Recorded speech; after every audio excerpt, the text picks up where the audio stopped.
I'm Bill McMinn. This is Way to Go Podcast. Glad you are here. Teddy Hill, good friend, along with me. Teddy's a guy who the Lord has really done a lot of work in his life, and he is a little bit free right now because he's recovering from a surgery, Teddy. That was pretty major, man. Yeah, it was. You know, you got to get some parts and pieces cut out of you, to make sure everything's working again. It's it's a little unnerving, a little painful. That's right. Well, here's what we're going to talk about today. It's just kind of like manning up. There are times in this society where you wonder, seriously, like we're just going to go all with the political correct on everyone and no one's going to just sit there and speak the truth. I think about what happened to George Floyd and, people videotaping it. I'm like, there was no one around to stand up and say, hey, it's a little hard. Maybe you need to take your knee off that guy's neck. Or when there are cops, why can't people defend cops when a cop's I saw somebody, they had a footage. Some guy throws this big disc into the back of a cop's head, knocks him straight to the ground. And the response of the onlookers, like the crowd's just like, oh man, did you see that? Oh dude, and they're filming it. And I'm like, put your stinking phone down and get over there and help that guy. What is wrong with you people? Or you'll see footage of somebody filming some guy basically raping a girl in a subway. I just saw it from another friend, showed it to me. And we're both wondering, where are people not doing something about this? You're going to stand there and take that? So I would say, there definitely is a thing where we need to man up.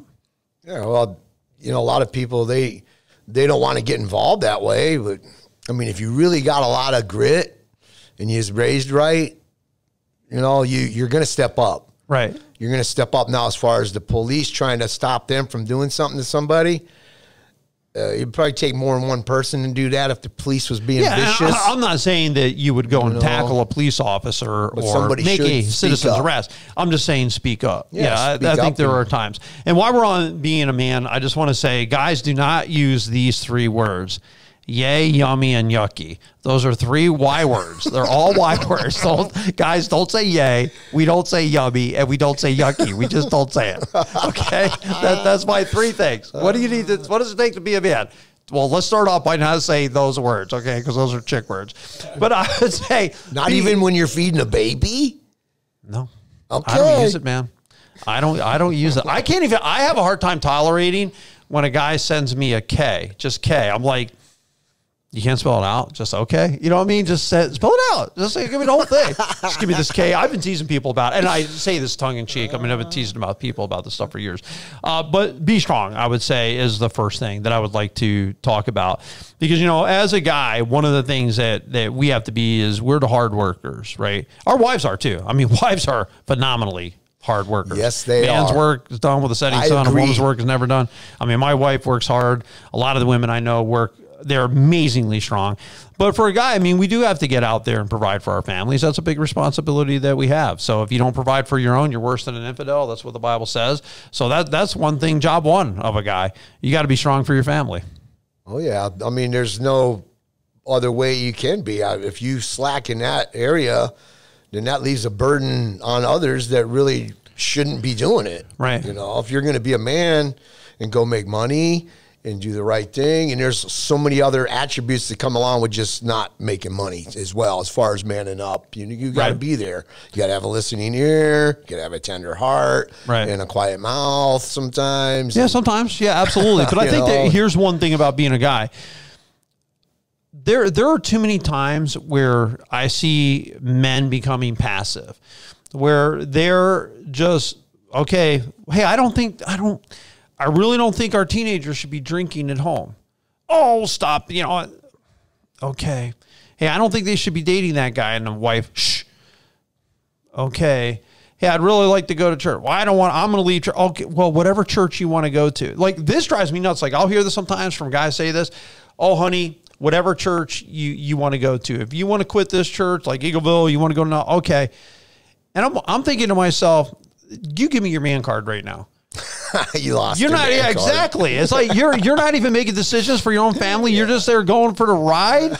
I mean, it's just like whatever. There's stuff happening that you don't want to be happening. I'm like, whatever happened to men? Like, I'll hear guys talk about it. Hey, I didn't really want that to happen. And I'm thinking, then how did it happen? You know what I'm saying? If you didn't want it to happen, then how did you let it happen? Because some of these are moral issues. You know, these are like big deal issues for families and things that are going to cause a lot of problems down the line. That's part of being a dad. Part of being a dad, part of being a man is standing up and at times saying, no. The only reason that I stayed out of trouble when I was a kid, and me and every one of my brothers know it, we would have been in so much trouble if it wasn't for my dad. Because my dad was a man. He didn't put up with us. He's like, you're not going to do it. Like, that's not how you're going to behave. And when we were rowdy in church, you're going to sit with me. I'm not asking. Do you know what I'm saying? Like, I'm not coming here asking your permission. Is it okay if you guys sit with me? Or moms. Or yeah. No, you're going to sit with me. You're going to behave. You're going to act in this way. That was my dad. You know what I mean? He didn't put up with this. He wasn't there. Oh, honey, where do you want to go? What do you want to do? You know what I mean? Oh, you want to be involved? No, he's like, no, we're going to be involved. We're going to go to church. We're going to be here on Sunday morning. We're going to be here on Sunday night. I mean, that's the kind of man I grew up around. He worked his butt off for the family, and he was decisive. He was strong, and we needed him to be strong. Well, you have to be deliberate. You have to be decisive, not divisive. Decisive. You have to be deliberate. It's good to be affable and friendly, but you have to be deliberate when it comes to, listen, I'm not going to be doing the things that would detriment my family's spirituality with Jesus Christ. Right. You know, especially nowadays, you know, the way things go, you have to be like, listen, man, the only way anything's going to be resolved is if we keep a really close relationship with God. Right. Yeah, I mean, I didn't go all authoritative on my kids when they were growing up. I mean, as they got older and they came into their teenage years, and when I talked to them, I talked to them more respectfully, more, instead of like, if you were 5 years old, I might say, just do it. They got a little bit older, I would change the tone in how I talk to them. Talk to them like adults. Hey, I could use your help on this. This is what I'd like you to do. If they gave me guff, I never argued with them. I just said, just do it. Yeah, it's the strategy. They could be I'm like, this is Charlie Brown's teacher talking. I'm not listening to any of this. Exactly. Wah. I would just, now just do it. Yeah. You don't do the second, but this is what I want done by the time I get back. Okay. So I would make that clear. And if it didn't get done, there would be consequences. So it's a relaxed society nowadays to where men are a little lackadaisy when it comes to, I mean, God says we ought to be the head, not the tail. Right. We're the head of the family. But we also are equally yoked to our wives. Right. And we make those major decisions with them. But when it comes down to, like, this is a decisive decision, it has to be made by a man. It's not a chauvinistic viewpoint. It's a godly viewpoint. Like, yes, we are going to do this, and it's important for our family to follow these guidelines, and we're going to follow them. Right. Because God ordains it and he tells us to. So there's no questions, ifs, ands, or buts. Listen, I think there's some things, you know, for guys, we just like food. A lot of times we don't really care where we eat, whatever you want to do. I think there's time for a guy to say, you know, to my wife, hey, whatever you want to do. But I'm planning a trip out west, okay? I'm not coming there, and I'm taking into consideration when I plan the hikes and where we're going to be, what my wife wants to see, and what I think she's going to be comfortable doing. And I told her, I said, I'm not taking you, at least not knowingly, any place you're not going to be comfortable to go. And I've seen the pictures of some of those hikes, and I know full well she's not going to do it, and she would be terrified. So those are the kind of hikes out west I'm not going to do. But I'm not saying, hey, I want to go out west, plan my trip for me. I'm being the man. I'm planning the trip. I planned the whole itinerary. I typed it out and I handed it to her. And then she'll call, well, where are we staying on one night? Well, this night, that night? I'm like, look at the itinerary. No sense in recreating the wheel. I already got that typed out. Okay. You know what I'm saying? Well, you got a lot of practice creating itineraries. So, yeah. I mean, I would probably roll with you if I was Jerry, you know, as far as that goes. Well, she's doing all the hotels. She's picking the hotels, and I love this one. It looks so nice. And they have, you know, having a pool is important to her because it's hot out there. Having a pool is no interest to me whatsoever. So I look at that kind of stuff, and I'm like, hey, that's cool. That's why she's doing the lodging, because she really cares about that stuff. I bet you'll be at that pool, I care about what I see. Oh, yeah. When it's 100 degrees, you know I'll be there for sure. But I'm just saying, you can't, as a guy, and be a man and push every decision off to your wife. That's all I'm saying. Most women want their man to be a leader. They don't want a guy that's not going to listen or make all the decisions. My wife and I team decide stuff. We discuss everything. Cars, where we're going to go to eat, what we're going to do on a certain night. We discuss every single thing. But on the other hand, she doesn't want me just to pass every decision off to her, where she has to make every call, every decision. She doesn't want that. No, it makes for a more favorable lifestyle between a gal and a guy that are married. You know, if you make the decisions together and they see that, hey, if they don't trust your leadership, I'm sure they will step in. Right. But, most good marriages and most good relationships with a man and a girl, each one of them has a big, giant pile of trust for each other. Yeah, so sure. whatever Absolutely. they can do, okay, Jerry's good at this, you're good at that, and then it comes together, and I'm the same way with my wife. I see this. I've seen it in COVID. It's come out super clear. Guys not coming to church. Why are they not coming to church? Wife doesn't want to. And I'm looking at it like, I get it to a point. Like, I do get it because some of them have like elderly family members and whatnot. Other parts of me, it's like, where am I leading? What's truly important? And I think that's up to everyone, whatever you do in COVID. You I'm wear a almost mask, feeling don't wear a mask, guilty. I've whatever. had to stay away from church because of COVID, but I've had to Yeah, but you had a health issue. COVID test, I'm not arguing with people that have health issues or have elderly parents living with them or they're working. Like, I get it on some of the stuff. Like, I totally get it. My challenge is it's just demonstrating another issue that we're having in our society where men are not standing up to lead. The problem in our society is not women having to submit to men. Almost never have I heard a woman complain about that in almost 30 years of being a pastor. But I've heard plenty of them talk about being abandoned, being alone, having to make all the decisions. I've seen plenty of that. I've seen guys not controlling their temper. I've seen guys not controlling their alcohol. I've seen plenty of that. You know what I'm saying? Most women that I know, the issue that I see is men are not leading the way that God wants them to lead, to be a good manager of your home, to lead well, to make sure your children are following and doing the right thing. And you're right there. Yeah, your wife's right there along with her, but she doesn't have to have like, if you have 3 kids in your family, 4 kids in your family, really there's 5 because the husband's the 5th kid. You know what I mean? That she's actually married to a man, not a child, who can come there and help and be a leader. Most women would love a guy to be a leader and be a spiritual leader and be the one to say, hey, let's pray. Let's read our Bibles. Well, that's how you Right. navigate through life, by being taught by God. It does teach you how to be a good leader. People don't, and the attributes that come along with that, the peace, the passion, the yielding on certain things within the proper perspective with your wife. Right. It's not like you're forcing it, you're going to submit to me no matter no, what. never. That's some Right. legalistic. That's some legalistic Right. stuff there where, no, submission means, hey, you're going to submit, I'm going to respect, we're going to roll with this, and Right. we're going to yield. I mean, a lot of the hikes that I'm planning because I already know my wife is scared of certain ones I talk to her about. And she goes, yeah, I'm not going to there's a path that's 3 feet wide, and the way that you climb thousands of feet is holding a chain with your left hand, and you're going to hike up this path. And you're at a sheer cliff on the other side of you, like 2 feet away. She's just not going to do it. So I said, okay, well, when we get to this park, this is Zion National, we're going to hike the Narrows, and that's the river. So you're going to have water shoes. You're not going to have any elevation at all. You're just going to, it'll still be beautiful. And then we'll drive to the high points and we'll look down on it from there. But I'll hike you through the river because I know you're going to be more comfortable with that. So yeah, I mean, I'm always in consideration. Her and I had a big discussion. She goes, are you sure you want to stay 2 nights in Bryce and not 2 nights in Zion? We had a big discussion. I'm like, I'm willing to change that.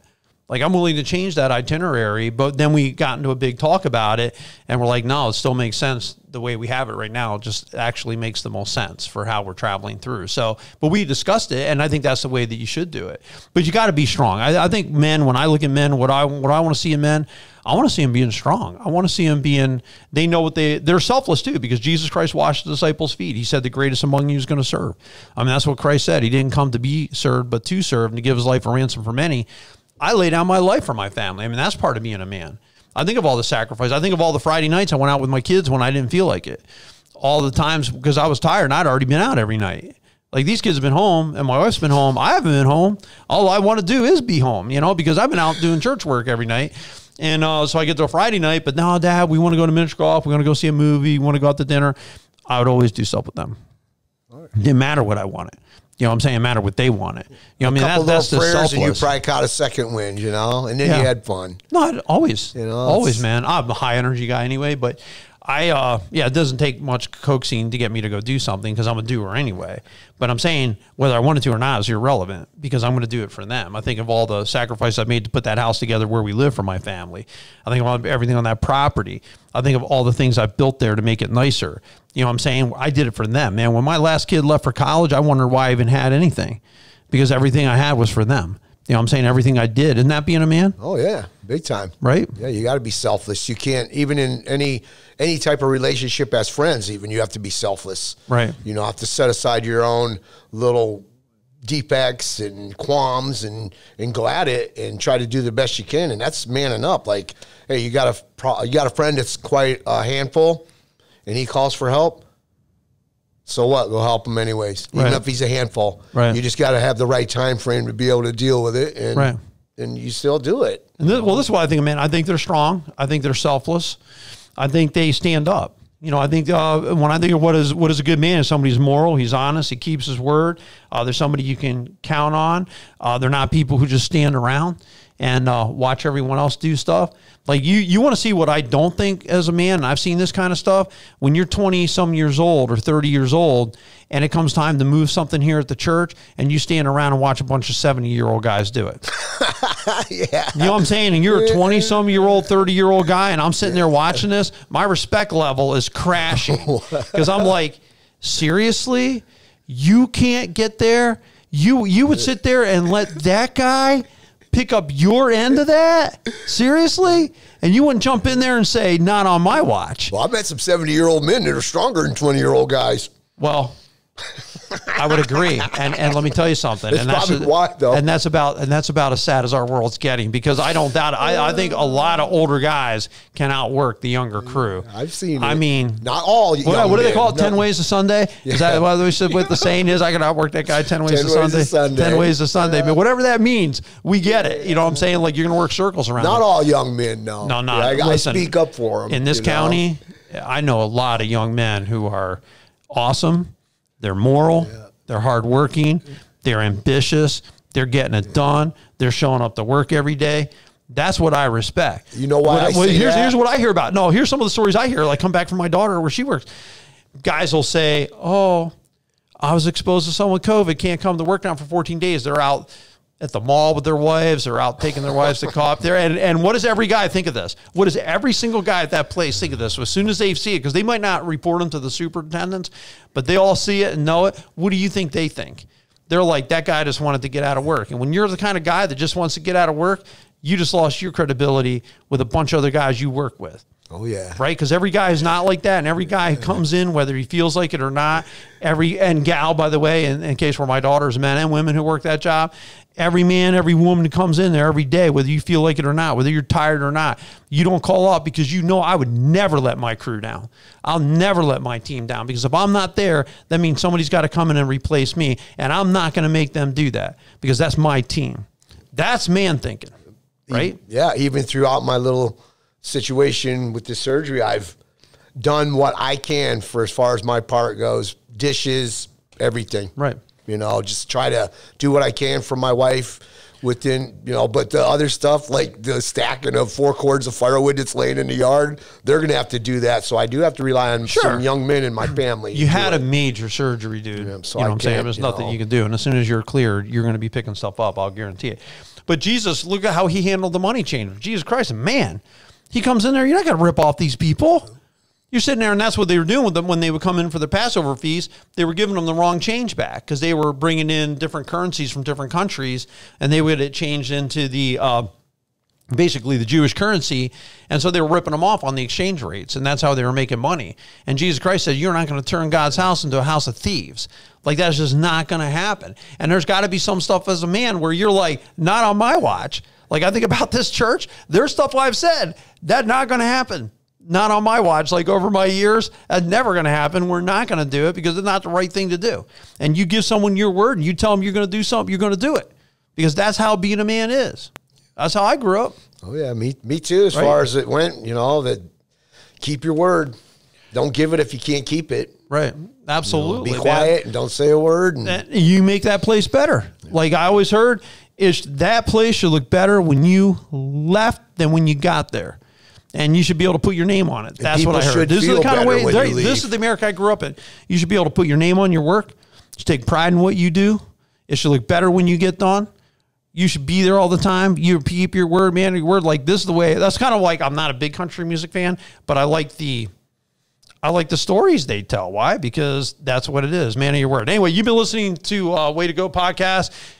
Men, man up. That's all we can say. Be a good man in this world because this world needs good men. Teddy's one of them. Glad you could be here with me today. Appreciate it. You guys all have a blessed week.